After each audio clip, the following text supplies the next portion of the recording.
Welcome back to By Any Means Necessary. Today's topical series is Computer Love, Love in the Digital Age. And I'm joined by two beautiful Black queens today. I have Miranda and I have Erica. Before I get started on what the show is going to be about today, I want these ladies to introduce themselves. So, Erica, tell the people who you are. Yes, hi, I'm Erica. I am a free lover, write poetry, and soon to be author, hopefully. And podcaster, soon to be podcaster. Speak it to existence. And podcaster, coming soon. Absolutely, Miranda. Hi, I'm Miranda Dennis, and I'm a licensed clinical social worker, and I have a private practice in Norfolk, Virginia. And one of the things that I'm really passionate about is relationships and building healthy relationships. Wonderful. Well, welcome, ladies. Thank you so much for coming on. Why I wanted to do this topic this summer is I'm talking about the village, a lot lately, and love is my love language. Always been a lover. I'm very much against anything like angry and violent. I'm sure you know your daughter, she's an Aquarius, so if there is like stuff that's going around that's bad, she probably cannot handle it. From it. Right, so that is me as well. Right, so when it comes to love and relationships, I am 32 years old, and growing up, I know that your idea of love is based off of your influences. What you see in the home, what you listen to, or what you watch on TV. So in my particular home, it was a single parent household, and my mom was very on the opposite of wanting a man. I remember when I was my 4 or 5 years old, you don't need no man. Like I was hearing this at a young age. But even when I was hearing that then, it did definitely instill independence, but something about it just didn't seem right to me. She was somebody who worked a lot, so I watched TV a lot. And the things that I watched were Disney. It was a Full House, like Family Matters, The Fresh Prince of Bel-Air. So that was my ideal of what a healthy relationship was. And I think that was actually a plus for me, because while I was media, I was able to know it was a fake show, but I still saw what the ideal type of love was. I had that type of example. I didn't have it in my home, but I did see it there. What is added now to this age, this digital age, is the component of social media. Hashtag goals, hashtag this, but you don't know what's behind that hashtag and what's going on behind that couple that you're idolizing, or that person that says they're single and loving life. They could be at home really wanting to be with somebody. You just don't know. That social media component is skewing a lot of people. So I just wanted to bring y'all here today because y'all are lovers, and you definitely you have a business wrapped around this whole thing. So I think it's perfect just to get a different type of insight and to teach people, to not even teach them, but encourage them to just think in a more healthy manner about relationships and what it means to be single and what types of things they should be looking for outside of social media. Let's reset. Let's get real, and let's put the phone down and stop comparing and stop idolizing. So let's talk about it. Welcome. I talked about my influence. What kind of influences did you guys have growing up when it comes to what a healthy relationship was? Sure. So I didn't really have a necessarily great experience growing up looking at people in my family necessarily. Yes, I had some good relationships, but I too, kind of like you, grew up with looking at the Cosby. Yes. And they were big. I want to be like that. This is what family means. This is what a strong Black woman looks like in the home still with her children and teaching. And so I've always strived for that. And I want to pause you really quick. How great was it that Claire Huxtable, that was a great example, because yes, they were together. They were all about each other, but she was still independent in herself inside of their marriage. And that was a great example of a working marriage. So go ahead, I'm sorry. No, but that's exactly the point that I was going to bring out about that. So those were some of my examples of what relationships were. And then, I'm 38, and so I'm like, wait, how old am I? I'm 38, and so when you're talking about like the digital age, it's so different now than it was when I was younger. And so we have the false impressions of what love looks like, and people are not really open to be their true self. Exactly. They're being the self that they want people to And it's see. void of their conversation too, because you like take a Cardi B and Offset, right? Mm-hmm. Everybody saw their relationship and the fall of and the get back right in front of their eyes. Exactly. There can be an impressionable teenage girl that idolizes Cardi B, saw what she went through, and she might think that if her boyfriend does that to her, it's okay because Cardi B went through it and now they're back together and they're happy, but you don't know. That whole thing could be contrived by the media, but somebody in our regular world is using that as the blueprint, and that's just not, And that's not I at think all. just to interject here, what you were saying, you know, also I grew up single mom, me and my sister, and that was the example we had, was that strong mom, worked 2-3 jobs. Yes. I don't need a man, I don't take no foolishness type of thing. So I didn't have the Of how a woman can be with a man. handle herself right. But also the other word that I hear, you know, when you were speaking was expectations. When it comes to the digital and the social media, you know, and then, you know, most people nowadays meet on apps and things like that. So I think expectations, I kind of grew up with a little different expectations because, you know, I grew up when we date, you want to go out, you want to go out with me? That's what I'm used to now. Hey, yo, let's chill. You go straight past I don't even know if I like you yet. Let's have a conversation first, you know. So, and I think because the newer generation, you know, we're real blending microwave, in, let's swipe left, swipe left, swipe blending right. in with them a little bit, you know, because, you know, we tell our age, I'm 36, we're getting blended with them. And so now, you know, because we're in between, we get that projection from So the glad you age. brought that up, and that's another reason why I did this show, because people who are in that middle, I'm not sure if you guys know J. Cole's Middle Child song, but he talks about still being young enough to connect to the younger rappers that might be a part of that mumble rap, but also the OGs of rap, he's still with that too. So we are kind of in that middle ground, but like if somebody were to ask me of advice, I would be like, hold on to that OG mentality, because this right here, like it's so quick, and that travels, that microwave mentality travels between love, travels between the activism. You mad one day and then you want to march and you mad, and then the next day you forget all about it. It is 360 really. People are really using that mindset into their relationships. I want to talk about music. So music when it comes to love, and this is like who you hear right now, Jagged Edge was like, I know every Jagged Edge song. I am the biggest Jagged Edge fan. But when I was young, I listened to music as well. Again, I didn't have that, and that influenced me as much as music influenced me then. Like Maxwell, I remember hearing Maxwell songs at 10 and wanting to have somebody think about me like that. How Maxwell was singing. So I know every child in here right now hears songs, and that is their image of love, but they don't have what we had. They're listening to, again, Cardi B, City Girls, talking about telling them to act up and to rob, like really rob dudes. You know what? Drake is not an example for love at all, but that's who people are emulating. You can tell by how relationships are going that they're going off of what they see on Love and Hip Hop. The reality TV is a big influence. We didn't have any of that stuff. What can we do to help the generation coming up really understand what love is? What would you say to a young single that comes to you for advice?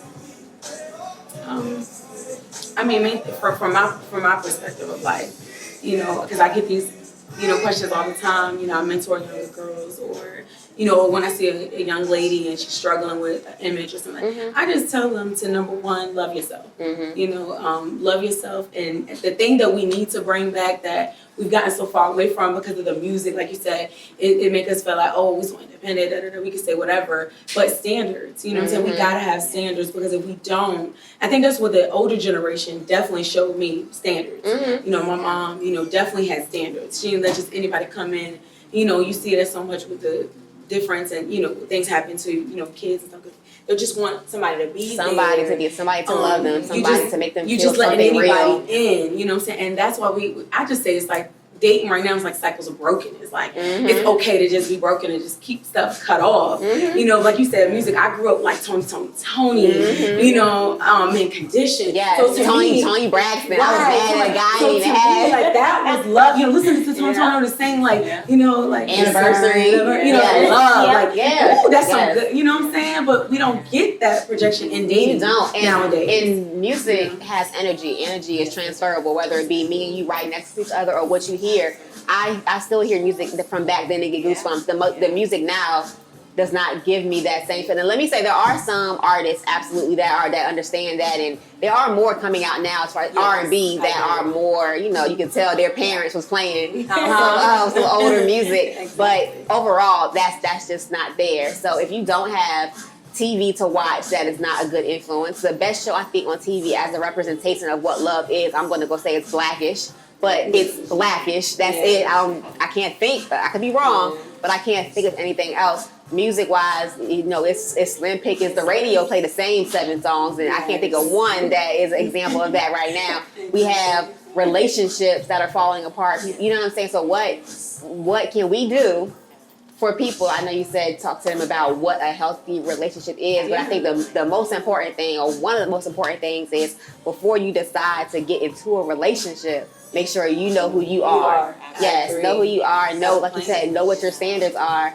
And I am by self-proclaimed, I love women, love our black women, but I'm not a feminist. I do not want to be remiss without saying that as much as we need standards, men need standards too. I agree. Men need standards too. Black men, for one, have a lot to deal with when they walk outside of that house. And black women, because they might have moms like we had, talking about being independent and not wanting another man. You grow up and you keep that mentality, but you have a man. Both of y'all trying to be the head of the household, trying to be the man. It's not going to work. I agree. Exactly. Miranda, what advice do you think? You know, my mind is just like reeling over here. Like my therapist brain is kicking in. We're all in mental health. Tell them. But you know, just going back to knowing yourself, and that's exactly why I wrote my Amazon bestseller. Come on, drop understand that. That's why I sold my Amazon bestseller entitled "Single and Faithfully Expecting." There we go. Because I wanted to give people an opportunity, it's to do that inner work, right? There's not a person that can complete you. We hear that now. Oh, you know, this person completes me. It's an enhancement only. Yeah. Can we be whole, healthy individuals first, and then find somebody that's going on the same path? And that's a lot of pressure on your partner. If you're looking for somebody to complete you and you're not fully together, and if you're having a bad day, you're going to look to that person to always fix you. If they can't, then what? All the time. And as soon as they disappoint you, then the whole world is over. Everything falls apart. You're internalizing your worth. You're internalizing self-hate, because then you start, and then sometimes you start doing things you wouldn't normally do. Right. But now you feel rejected. Yeah. I mean, you feel demeaned. Yeah. You gotta make up for that. And yes, and back to the mental health, Maslow's hierarchy of needs, it's acceptance and self-actualization, all those things are in there. So once that's questioned, like you said, you will do things that are out of character because you don't know.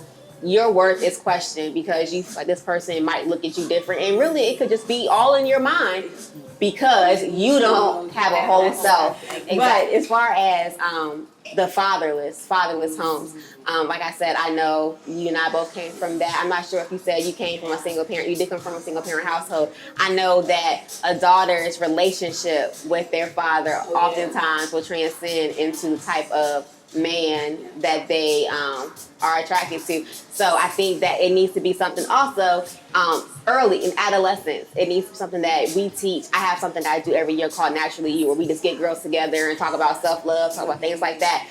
Something that mothers, village people can get to young girls to teach them about who they are and, like you said, about standards early on, because kids are going to date and that type is going to form early. They need to know when they're on social media and they might have a rapper or somebody that they're following and they see this influence. What are some things that we can tell them to look out for? What are some buzz words? Miranda, you're the expert. What are some buzz personality traits or some buzz words that these girls and guys should be looking for when searching for a partner? So I have to first go back to helping them understand how love works, right? It really is an exchange of chemicals, right? I mean, that's really what it is. You know what Erica Badu said about that? It reminds me of that. It really is scientific. Yeah, it's scientific. Yeah, absolutely. And so if you don't understand how those chemicals work, and then you have a harder time understanding, well, but we kissed, and I felt like I was in love, and he said, "I love you," and he said, "You're the only one," or whatever those things are. But if you don't have an understanding of what's actually taking place, and you know, in my just training, I'm learning all of that, and I was listening to my neuroscience training the other day and talking just about kissing and the exchange of testosterone that a man gives a woman actually causes the arousal, and so then you have which directly goes So don't to the skip pleasure. kissing. It directly goes to the pleasure sense Right. of a woman, and so now you're ready, Right. right? But if you don't have that basic understanding of just how those things work, then you'll start You'll have people's believing, emotion. and then you're like, Yeah. well, I know it's going fast, Right. Yes. but we only did this, and then you're finding yourself moving faster and faster.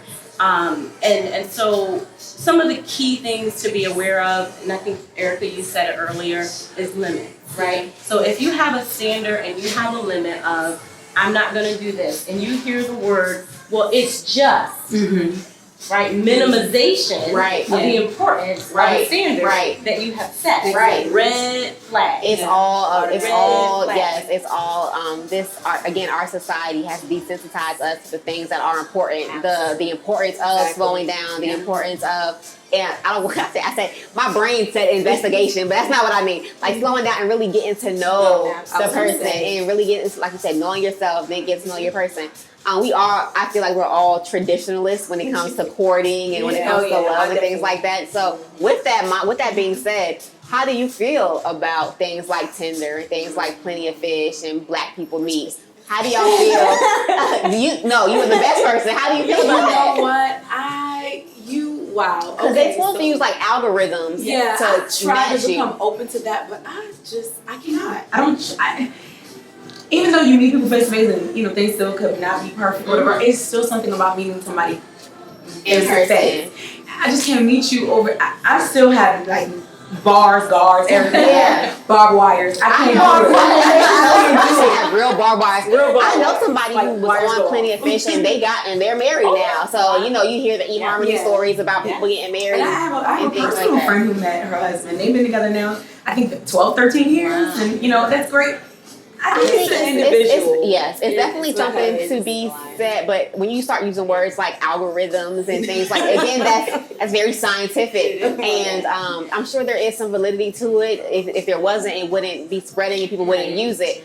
But again, I am a traditionalist. For me, I think it's creepy. Like, 'cause I can say whatever. I can check that I like dogs and I can check whatever because I know what people want to hear. So I know what kind of person I want to attract. What stops me from putting all that down? So you contact me and then I chop you up in the freezer. You know what I'm saying? Like, I don't know. Like, Not the freezer. not that you can't. That won't happen out in public either. Right. But it is, and I do not. I do not understand how lucky I am to have found my alike. I know in this world it is very it is difficult, and I see the stories and I hear the stories.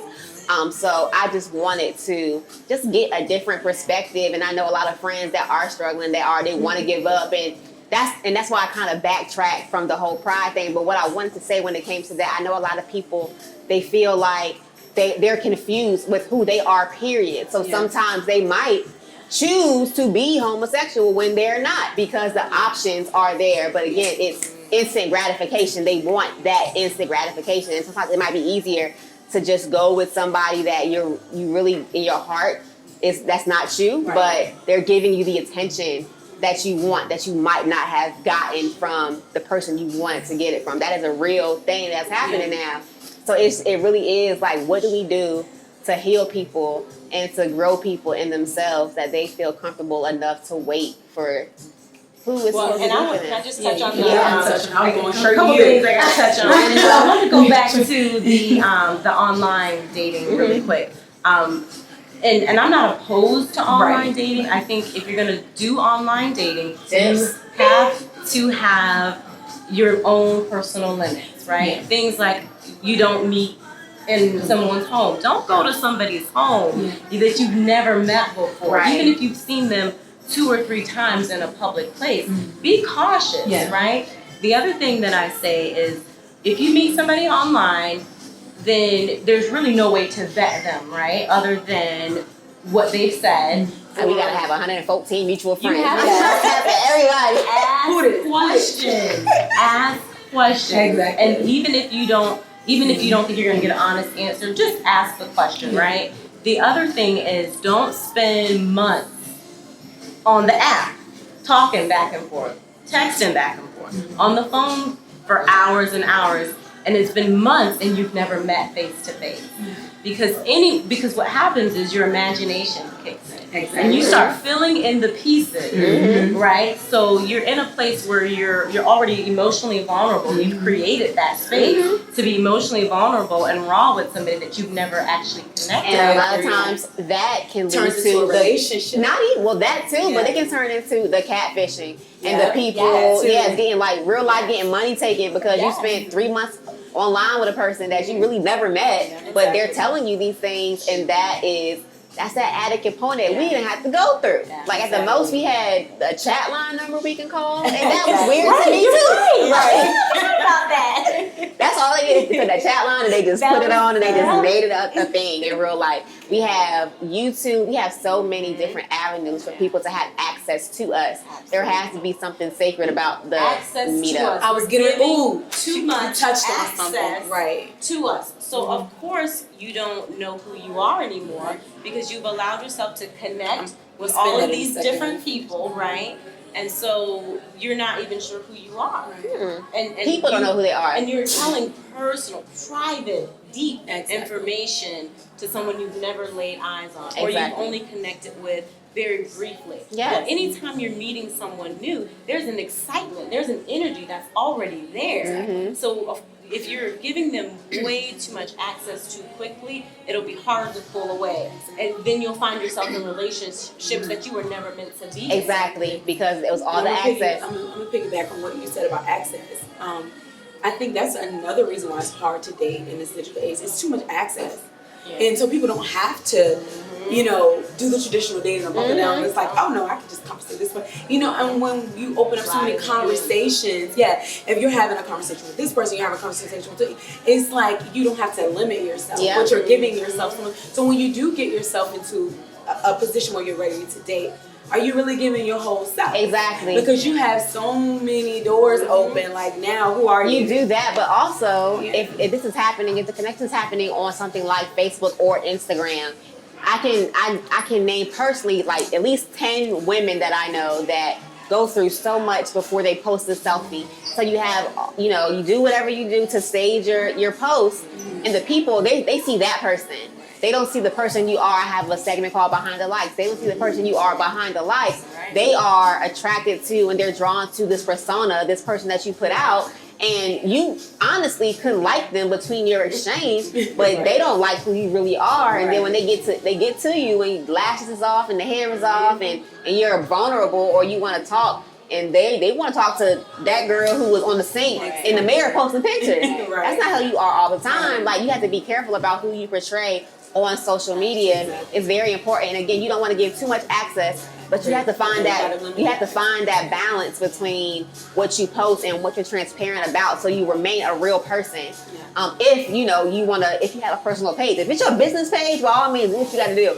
But if you're trying to, this is me, then who are you? Find out who you are, and then show that. So if you were to get courted online, they'll be courting you and not your bundles. The image you're portraying. Your image that you are portraying. Man, I feel it's a lot out there for singles. Absolutely. So going from singles, couples in social media, you always hear a bad, not a bad rap, but you always see the question like, do you think it's important for couples to not be on social media? You don't want to put your relationship out there on social media. It's so much, again, all that's energy, all that is influence. You have to be careful about people just projecting their opinions on your stuff. I feel like if people do have those couple share page, it could be, you know, a ticking time bomb. What do you feel about that? So, my stance on putting your relationship on Facebook is black. Whose approval are you trying to seek? What is the purpose of that? Because it doesn't change the connection and relationship that you have. So why does the world need to know that you are dating this person? And then when they're gone, don't be mad that we're questioning where did they go. But I think it is twofold. I feel like, because I'm on the other side of it, I feel like if you are a representation of strong black love, by all means, I feel like people need to see it, because we see so much of the opposite. We see, especially if you're black, we see so much of, and pardon what you hear, niggas ain't shit so much. You hear a black woman can't hold down a strong black man. So I do feel like it is important. I love seeing Will and Jada's little videos off to the side. I think it should just be a balance. That's what it be real. And what you release as well. But you're also open to when it falls apart, be ready for the questions. So I feel like you have to be ready for that. But I do see the value in doing it. But I do also feel like people, you need to relax. Because sometimes you see a little like licking and people just be like, you doing way too much. Like, but I do see the value the same way. People can watch. Like, again, I keep thinking of Cardi B for some reason. She's on my mind today. You can go to her and you can hear her talking about the guy she robbed and this the behavior of that that movement that's going on now, like with the city girls and all. You can that's heavy. As much as heavy as that is, and as heavy as we see our people getting shot in the street, and you see so much negativity. By all means, that energy is transferring. Like, it's important to have that balance there as well. So it is a tricky thing, but you're open. Once you do it, you're opening yourself up to all that. So you have to be ready for it, and that relationship has to be strong.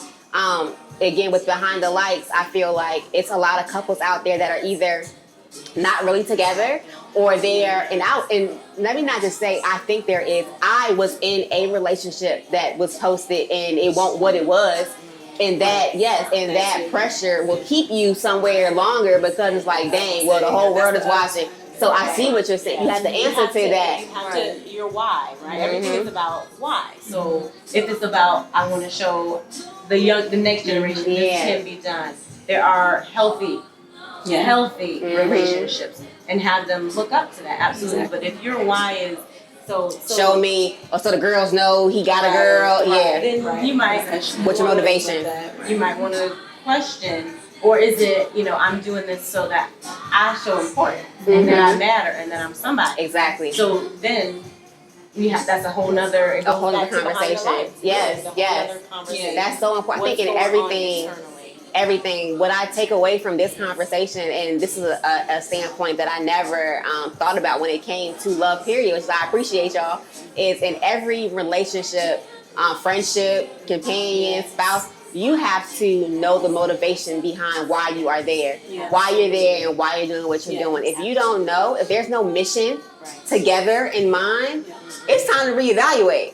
If you are just with somebody for the post, if you're with somebody for the clout, if you're with somebody just so you're not alone, those are not the reasons to be with somebody. It has to be not a completion, but a partnership. It has to be an elevation. All of that has to be there when it comes to love. If your friends don't add value to you, if your friends if you've outgrown them, that's fine. But the love can still be there, but how you operate within that love can be different. And you can set boundaries, even friendships. You need to. That is okay. And they don't have to like the boundaries. Exactly. Absolutely. So for love, the takeaway for love in the digital age is set boundaries, limit your access, and know your motivation. Yes. Come on, ladies. Yes. I love it. Thank you. I appreciate both of y'all so much. Tell them again where to find your book. So you can find my book, Single and Faithfully Expecting, on Amazon. Yes. Erica, tell them, when should we expect to hear from you? Yes. Raw Thoughts Radio podcast will be dropping hopefully the end of the summer. Summer So, 2019. but if you want to just check me out and link with me, it's One True Poet. That's the number 1 TRUPOET on Instagram. And how can they follow you, Miranda? You can follow me at Oasis LCSW, and that's on Instagram, Twitter, you name it, Facebook. That's where I'm at. Thank you. As always, you have watched By Any Means Necessary. This has been Computer Love, Love in the Digital Age. Peace, love, and light.